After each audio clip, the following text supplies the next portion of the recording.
C'est vraiment pas une semaine qui manque de revirements. Il y a beaucoup de choses qui se passent cette semaine et c'est beaucoup de choses qui vont nous mettre le ton pour la fin de l'année et qui nous préparent aussi pour l'année à venir. On termine cette bulle hors du temps de 2 mois où est-ce qu'on avait toute la configuration de 2026 qui était disponible. Maintenant, ça commence à s'effriter tranquillement, pas vite, et ça nous prépare pour la fin de l'année, mais aussi se préparer pour l'année à venir. On débute aussi sur la fin de la semaine la saison des éclipses de l'été, donc ça va vraiment être cool. On manque pas de divertissement cette semaine, il y en a pour tout le monde. Dans les faits saillants, on a Saturne qui est rétrograde en Poisson. On a également une éclipse lunaire qui se passe dans ce signe-là. Mercure va entrer en Vierge et va faire un carré immédiatement à Uranus. Mars va faire un carré à Jupiter et Uranus devient rétrograde. On regarde ça ensemble. Bienvenue par ici, moi c'est Gabriel, je suis astrologue et j'adore parler des transits astrologiques du moment afin qu'on puisse les avoir en conscience pour savoir comment est-ce qu'on peut les naviguer au mieux. Si tu as envie de rester à jour avec le ciel tout en gardant les pieds sur terre, je t'invite à t'abonner, à liker cette vidéo-là et à m'écrire en commentaire comment est-ce que tu anticipes la semaine à venir. Cette semaine, on couvre du 1er au 7 septembre 2025. Ah oui, et je le mentionne parce que c'est nouveau, j'ai activé la fonction pour devenir membre sur ma chaîne. Donc si tu as envie de me supporter de manière différente, tu peux aller voir ce qui en retourne. Il y a un petit bouton « Joindre » juste en dessous de la vidéo. Alors on débute lundi et ça commence fort. Dès le début de la semaine, on a Saturne qui revient dans le signe des Poissons. Ça, comme je vous avais dit il y a quelques semaines de ça, on a eu l'opportunité d'avoir une petite bulle hors du temps qui allait nous montrer un peu un aperçu de ce que 2026 et les prochaines années à venir allaient avoir l'air. Saturne fait partie du mix et c'est la fin de cette petite bulle-là parce qu'elle retourne dans le signe qu'elle était au début de l'année. Saturne, quand elle œuvre dans le signe des Poissons, c'est une planète qui nous amène à reconnaître c'est quoi nos limites, c'est quoi qui est important pour nous et qu'est-ce que l'on porte en soi. Saturne est une planète de rigidité, de rigueur, mais aussi de responsabilité et de discipline. Donc, où est-ce que ces sujets-là peuvent venir se manifester dans votre carte? Ça peut aussi être intéressant de venir faire un bilan, parce qu'on a eu Saturne en Poisson au début de l'année, ensuite on a goûté à Saturne en Bélier pendant un certain temps, et là, c'est comme si on revenait terminer un chapitre avec Saturne en Poisson, puis c'est bien de boucler la boucle comme il faut. Cette entrée en signe de Saturne va bénéficier surtout les signes d'eau, donc c'est sûr que Saturne, c'est une des maléfiques du ciel, spécialement si vous êtes né de nuit. C'est une planète qui est un petit peu plus difficile à gérer, mais néanmoins, les signes d'eau, vous allez bénéficier d'un aspect de trigone, donc d'un aspect de support. C'est sûr qu'il y a toujours du labeur qui vient avec Saturne, de l'effort. Alors, c'est sûr que de mettre l'épaule à la roue va vous aider, au lieu de vous mettre dans une posture où est-ce qu'on se braque puis qu'on n'a pas envie de faire ce qui est demandé. Donc ici, d'accepter les défis qui se présenteront à vous peut vraiment être bénéfique pour vous. Ça vient bénéficier aussi aux signes du Taureau et du Capricorne qui, eux, vont recevoir des aspects de sextile. Donc, il y a des opportunités quand même à aller chercher avec un Saturne en Poisson. Et puis, c'est de voir comment ça peut concrétiser quelque chose dans vos vies. Parce que les signes du Taureau et du Capricorne sont des signes de terre et on a envie justement de venir solidifier, que les choses soient tangibles. Donc, vraiment, ça peut être des belles opportunités qui se présentent à vous à travers un effort à fournir. Sinon, pour ce qui est de la Lune, elle est en Sagittaire au début de la semaine et elle va faire un carré justement à Saturne qui rétrograde dans le signe des Poissons. Donc, c'est sûr que de prime abord, comme je dis, Saturne, c'est une planète qui est un petit peu plus difficile et qui vient nous offrir certaines limitations. Donc, un carré de la Lune à Saturne, c'est sûr qu'au niveau des émotions, on se sent un petit peu bloqué. C'est comme si ce retour dans le signe des Poissons, peut-être ça vient nous peser. Il y a quelque chose qui était peut-être plus fluide, plus léger, plus facile de connecter avec son intuition et avec ses ressentis. Puis en ce lundi, c'est comme si on a besoin d'une petite période d'adaptation. C'est ça que ça veut dire. Malgré tout, la Lune, elle fait un bel aspect avec Mercure, donc elle va aller chercher des belles prises de conscience aussi ici. Donc, vraiment, d'utiliser Saturne comme ce qu'il est, en fait, une planète qui nous offre des défis et de voir comment est-ce qu'on peut les prendre à bras-le-corps, c'est vraiment là que ça peut capitaliser pour nous. Ensuite, pour mardi, on a une journée qui va vraiment nous décoller de nos émotions puis de notre ressenti. On est beaucoup plus dans le factuel et dans le concret. On a d'abord la Lune qui va rentrer dans le signe du Capricorne, son signe d'inversion. Donc ici, déjà de prime abord, on n'est pas trop connecté avec ses émotions. Souvent, les gens qui ont une Lune en Capricorne vont être un petit peu plus reculés par rapport à leurs ressentis ou à leurs émotions parce qu'on cherche des faits et on cherche à faire ce qui doit être fait. Donc c'est pas trop dans l'intuition qu'on verse, c'est plutôt dans l'observation, le calcul et l'exécution. Donc, ici, on prend la Lune comme ça. C'est sûr qu'on vient de surfer sur un petit carré de Saturne. C'était peut-être pas la chose la plus agréable, mais ça nous place un petit peu pour le sérieux qu'une Lune en Capricorne peut représenter. Mercure, quant à elle, va rentrer dans le signe de la Vierge. Ça, c'est un beau signe pour Mercure. C'est là qu'elle a son signe de domicile et d'exaltation. Donc vraiment, Mercure est on ne peut plus outiller dans le signe de la Vierge et ça fait du bien. On quitte le signe du Lion avec Mercure, qui était un Mercure qui connectait avec son cœur. Donc ici, on est allé chercher une flamme, quelque chose qu'on a envie de porter, qu'on a envie de montrer, et la Vierge vient nous aider à tempérer ça et à le rendre concret. Donc, il y a vraiment ce côté très calculé, logique. On planifie, on a envie de aussi élaguer un petit peu ce qui n'a pas besoin d'être là, parce que des fois, quand on est connecté au cœur, on s'emporte. Et puis, la Vierge vient nous aider à venir mettre ça en place. Donc, il y a vraiment quelque chose de plus cartésien, calculé, analysé. On tombe un peu aussi peut-être dans la critique, mais c'est pas de manière négative, c'est plutôt de dire qu'est-ce qui doit rester, qu'est-ce qui doit partir pour que ce qu'on a envie qui se manifeste puisse arriver. C'est particulièrement intéressant pour les signes de terre, encore une fois, donc Taureau, Capricorne et Vierge. Ici, vous avez des idées beaucoup plus claires, plus faciles d'accès. Donc, on est vraiment plus ressourcé dans tout ce qui a trait à la communication, les échanges avec les autres et nos prises de conscience. Les signes du Cancer et du Scorpion bénéficient aussi de Mercure qui est en Vierge, qui vient mettre de l'ordre un peu dans l'émotionnel, justement. Alors, il y a vraiment quelque chose de super nice à utiliser mardi pour avoir la tête froide et planifier qu'est-ce qui s'en vient. Mercredi, on pogne une petite débarque, je vous dirais, parce que c'est des aspects qui sont pas super faciles, mais qui sont nécessaires. Somme toute, ça finit quand même sur une belle note. Alors, on débute avec Mercure qui fait son carré à Uranus. Mercure qui vient d'entrer dans le signe de la Vierge, il est confortable, il est bien, il a toutes les ressources nécessaires, il pète le feu. Le carré à Uranus, ça vient nous stimuler ça encore plus. Donc, à voir c'est quoi votre relation avec Uranus, parce que c'est une planète qui, je trouve, peut aller dans les deux sens. Mais le carré d'Uranus représente, malgré tout, une tension. Mercure est très calculé, très méthodique. Il analyse beaucoup les choses dans le signe de la Vierge et Uranus est dans le signe des Gémeaux, un autre signe maîtrisé par Mercure. Donc, déjà, Uranus n'a pas tant intérêt à venir créer des défis trop grands pour Mercure parce que c'est comme si l'invité créait de la tension envers son hôte. Donc déjà, ça peut être vécu un peu plus de manière tempérée. Mais ça reste que Uranus, dans sa nature, va vouloir nous donner de l'énergie, va vouloir nous déstabiliser, nous surprendre. Donc, il y a quelque chose de nouveau qui vient se présenter à nous. Et avec Mercure qui est très, très alerte, on a la capacité de venir l'attraper au vol. Uranus est en Gémeaux, donc c'est multiple, c'est pluriel qu'est-ce qui peut nous arriver. Avec un Mercure qui est en Vierge, on aime que les choses soient quand même contrôlées. Ici, peut-être qu'Uranus, dans sa déstabilisation, vient nous offrir un peu de chaos, un peu de divergence, un peu de choses spontanées et multiples où est-ce qu'on n'arrive pas nécessairement à jongler avec tout en même temps. Je pense que c'est quelque chose qu'il faut garder en tête et puis de prendre une chose à la fois pourrait vraiment être un conseil judicieux pour cette transit. Sinon, du côté de la Lune, de comment est-ce qu'on se sent à l'intérieur, il y a un carré à Mars qui va se faire ressentir. Ici, c'est des frustrations, il y a une colère, il y a quelque chose qui a envie de sortir puis que peut-être qu'on se retient, on n'y arrive pas. La Lune, elle est détachée un peu plus de ses émotions dans le signe du Capricorne et elle fait carré à Mars qui est en balance et qui cherche un petit peu à bien paraître. Donc ici, là, faites attention aux ressentiments. Comme ça se peut que vous ayez quelque chose à l'intérieur de vous que vous n'osez pas dire, que vous n'avez pas envie de dire parce que vous n'avez pas le goût de perdre la face, parce que vous ne voyez pas le bénéfice que ça pourrait vous apporter. Donc, même si vous ne vous permettez pas d'exprimer ce que vous ressentez à ce moment-là, au moins de le reconnaître pour vous que c'est vivant puis que vous choisissez de faire fi de l'exprimer. De reconnaître ses émotions, en fait, ça fait vraiment une grosse partie du chemin. Puis je pense qu'ici, oui, il y a peut-être des choses qui vont venir nous déranger et c'est correct de le reconnaître puis pas nécessairement d'agir là-dessus. Ce qui peut nous déranger, ça peut être aussi en lien avec le carré d'Uranus à Mercure parce qu'il y a peut-être beaucoup de choses qu'on voudrait faire d'un coup. Il y a plein d'opportunités qui se présentent en même temps, mais il faut trancher, il faut choisir, il faut couper. Donc, ça se peut qu'il y ait des frustrations aussi qui soient vécues par là. Puis, c'est correct de juste accepter que c'est des frustrations passagères et que toute bonne chose a une raison, d'une certaine façon. Donc, à voir peut-être, si on se permet de zoomer out un petit peu, si on arrive à avoir un peu de perspective. Où est-ce que je disais que ça finit quand même sur une note OK, c'est que la Lune, tout de suite après avoir fait son carré à Mars, elle fait quand même une opposition à Jupiter, ce qui n'est pas un aspect nécessairement facile. Jupiter, vous savez, en aspect de tension ou d'opposition, a tendance à exagérer les choses. Donc, à voir comment est-ce que là, vous vivez la Lune en Capricorne. Si vous êtes vraiment détaché, ça se peut que vous le soyez d'autant plus. Peut-être aussi que vous avez l'impression que le monde tourne autour de vous. D'une certaine façon, vous êtes le centre de l'univers, puis tout devrait vous arriver, puis pourquoi que ça ne fonctionne pas comme ça. Il y a un petit peu cette tendance qui peut ressortir. Mais je pense qu'au-delà de tout ça, si on se permet de voir qu'il y a des opportunités à travers les défis qu'on voit, à travers les frustrations, les tensions qu'on peut ressentir, c'est là qu'on peut trouver une certaine forme d'équilibre.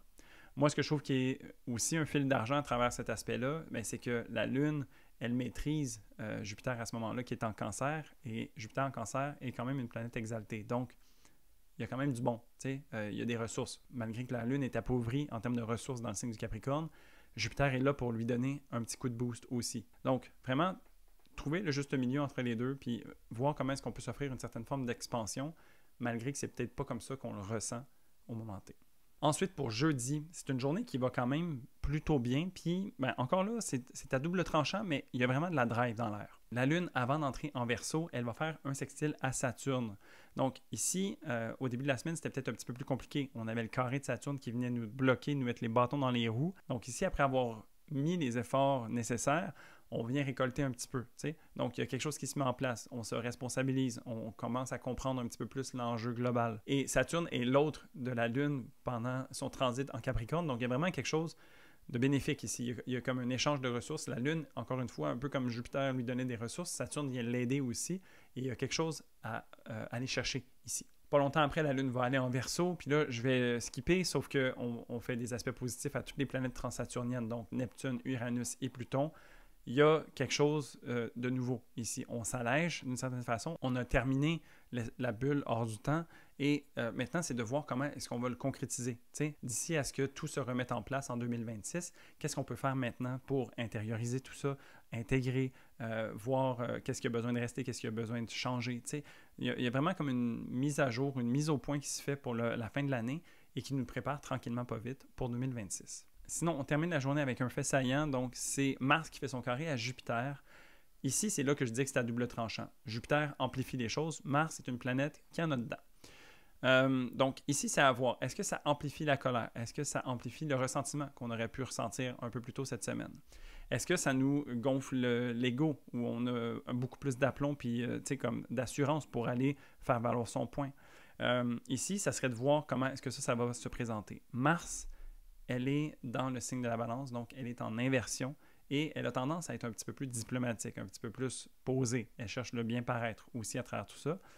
Mais Jupiter est toujours là pour donner un petit coup une petite tape dans le dos qui nous dit « Ah oui, vas-y, t'es capable ». Puis, ben, Mars, peut-être qu'il va sortir de ses gonds, peut-être qu'il va exagérer, peut-être qu'il va exploser, à voir comment ça s'est vécu. Mais au-delà de tout ça, comme un carré de Jupiter, ça reste quand même un aspect bénéfique et puis ça nous donne beaucoup de drive. Donc, si on est capable de canaliser cette énergie de colère, cette énergie créative que Mars peut représenter, il y a vraiment des belles choses qui peuvent se créer ici. Alors, d'utiliser Mars à bon escient, puis si on a un trop-plein, d'aller utiliser justement cette énergie-là à bon escient, faire une bonne course, être capable d'aller crier dans un coussin, ou juste prendre de l'air, ça peut faire du bien, puis ça nous ramène les idées droites. Vendredi, une petite journée quand même saveur bonbon, là, c'est quand même pas mal plus nice comme journée. Alors, on a la Lune qui fait un trigone à Mars. Les actions commencent à aller de bon train. Ça commence à aller de notre sens. Surtout avec le carré de Jupiter que Mars aura reçu. Mais là, la Lune ici qui vient faire un trigone, on dirait que on le vibe, là, on le ressent bien. T'sais. La Lune est rendue en Verseau aussi, puis elle aime faire les choses différemment. Alors peut-être que justement, face aux opinions multiples qu'on doit garder en tête avec Mars en balance, bien ici, la Lune en Verseau, elle se dit comme hey, attends, moi je n'haïs pas ça, comme où j'ai envie de fonctionner de façon différente, puis ben, elle se permet. Donc ici, c'est l'opportunité de se permettre de faire les choses peut-être différemment. Sinon, la Lune, elle va faire son opposition à Vénus. Un peu comme l'opposition à Jupiter, ben, c'est un aspect qui est bénéfique, même s'il nous demande de trouver un équilibre. Vénus, elle cherche l'unification. Donc, elle nous permet de prendre les parts qui sont peut-être un peu éparpillées, puis de recoller tout ça. Et puis, chose à noter, c'est que Vénus, c'est la maître de Mars en ce moment, et donc il y a comme un passage d'informations entre les deux. Souvent, les planètes vont se parler par aspect, mais la Lune peut également être porteuse de messages. Donc, c'est comme si, en fait, la Lune vient chercher l'information avec Vénus et elle va passer le flambeau à Mars à travers son trigone. Donc, tu sais, c'est comme si elle faisait le pont entre les deux. Et puis, ben, je sais pas, je trouve que ça peut vraiment être intéressant de voir ce qui se présente à nous, puis de trouver comment est-ce qu'on a envie de faire ça. Tu sais, oui, Mars, en balance, cherche à plaire un peu plus à tout le monde qu'à l'habitude, mais Vénus est en Lion aussi, donc elle reconnecte à sa propre flamme, et peut-être que la manière qu'elle aurait de vivre l'énergie de la balance est un peu différente à ce moment-ci. Donc, vraiment, je trouve que c'est un bon mix pour trouver justement l'équilibre à l'intérieur de nous, de comment est-ce qu'on a envie d'être avec les autres. Pour samedi, ça va être une journée qui est un petit peu difficile à saisir, j'ai l'impression. Parce que, ben déjà, la Lune va rentrer dans le signe des Poissons, un signe qui est super cool pour la Lune. On reconnecte bien à son intuition, à sa sensibilité, à ses ressentis, tout ça. Donc, il y a vraiment quelque chose de cool de rentrer dans le signe des Poissons après être passé dans 2 signes saturniens. Donc, il y a ça d'une part. D'autre part, on a Uranus qui va entamer son mouvement rétrograde. Donc, ici, c'est un changement de ton, d'une certaine façon.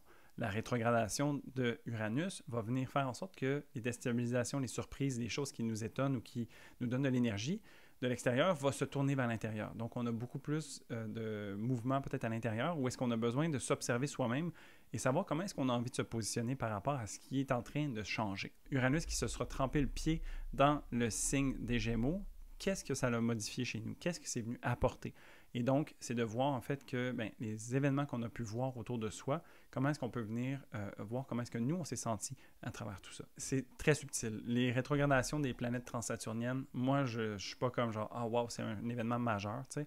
Mais c'est vraiment de juste garder en tête que le mouvement s'opère vers l'intérieur plutôt que vers l'extérieur et de porter attention. Sinon, entre ces deux planètes-là, la Lune et Uranus, on va avoir le fameux carré d'Uranus. Donc, ça se peut que, tu sais, ça peut être un changement de vitesse où est-ce que tu as l'impression d'avoir manqué une vitesse. Tu sais, tu passes de la 5 à la 3, là, puis tu savais pas que tu faisais ça. Fait que là, tu es en train d'avoir ton char qui fait... Il y a quelque chose de comme weird qui se passe, mais il n'y a pas d'accident encore. Fait que c'est juste de se dire comme, OK, on est en train de shifter complètement d'énergie avec la Lune en Poisson qui est comme vraiment différente de la Lune en Verseau ou Capricorne, puis Uranus qui est rétrograde, qui va vraiment à l'intérieur, il y a comme quelque chose qui se passe, on a besoin de porter attention. Et c'est parfait de porter attention à l'intérieur parce que dimanche, on a une éclipse lunaire en Poisson. C'est une vraiment belle éclipse parce que, déjà, la Lune en Poisson, je vous l'ai dit, ça fait du bien, c'est une éclipse lunaire, donc c'est une pleine lune, il y a quelque chose qui doit se manifester. On doit laisser aller quelque chose, on doit se libérer. T'sais, on arrive à une culmination d'énergie, puis je trouve que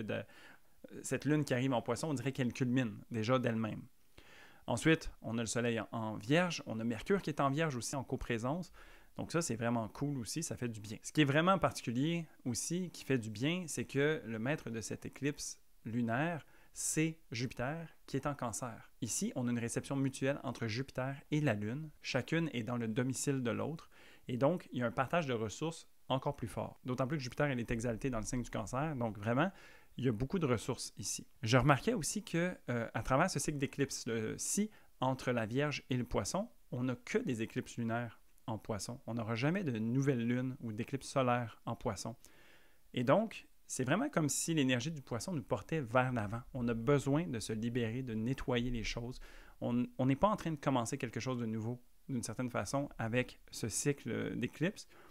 Surtout en ce qui a trait au Poisson, on est en train de pousser la note vers l'avant. Et avec toute l'énergie qui est présente, tu sais, comme avec Jupiter qui chapeaute cette éclipse-là, avec Mercure aussi qui est dans son domicile et dans son exaltation, qui supporte le Soleil, il y a vraiment quelque chose qui nous amène loin et rapidement. C'est sûr que où est-ce que le bas blesse, c'est le fait que Saturne soit revenu dans le Poisson, il vient tout juste, tu sais, le lundi. Mais ici, pour moi, c'est un appel à la responsabilité. Tu sais, le mot pour 2025, c'était authenticité, pour moi, à travers ce que je voyais dans l'astrologie. Et puis, d'avoir Saturne qui revient à sa position initiale ou dans son signe initial de l'année et qui nous rappelle, en fait, que tout le passage que Saturne fera en Bélier nous amène à cette authenticité, cette rigueur, cette responsabilisation de qui on est. On a besoin de cette énergie-là. Donc, d'utiliser l'énergie des Poissons pour se libérer, pour manifester ce qui a besoin d'être manifesté et puis se responsabiliser face à ce qui s'en vient. Parce que 2026, 27, 28, c'est pas des petites années parce qu'il y a beaucoup de choses qui vont être changées. Tu sais, on a déjà senti, je sais pas pour vous, là, mais 2025, moi, je trouve que c'est quand même notable comme année. Et puis, c'est juste les amuse-gueules. On n'a pas encore eu le plat principal. Ça, c'est en 2026. Donc, moi, je pense que de se préparer à ce qui s'en vient de manière ordonnée, logique, mais aussi ressentie, parce que Saturne est en Poisson, on n'est pas juste dans la rigidité, on a besoin d'avoir une certaine flexibilité, on a besoin de reconnecter à ce qui est important pour nous, c'est quoi qu'on a envie de porter, qu'est-ce qu'on a envie de défendre, t'sais? Donc c'est ça que cette lunaison-là nous amène à faire et nous propulse vers l'avant. Donc c'est ça que cette lunaison-là nous amène à faire, on a besoin de s'alléger pour mieux avancer. Et c'est sur ce début de saison des éclipses qu'on termine la semaine. La semaine prochaine, on est en plein milieu des deux éclipses et c'est tout à saveur mercurienne. Donc, on a le Soleil et Mercure qui font une conjonction au nœud sud et un sextile à Jupiter, mais ils vont également se rencontrer dans le ciel en faisant un beau quasimi. Donc vraiment, la semaine prochaine, il y a beaucoup de prise de conscience à faire, ça, j'en suis sûr. Si tu as aimé cette vidéo, n'hésite pas à y mettre un pouce, à m'écrire en commentaire comment est-ce que tu anticipes la semaine maintenant que tu sais de quoi il en retourne.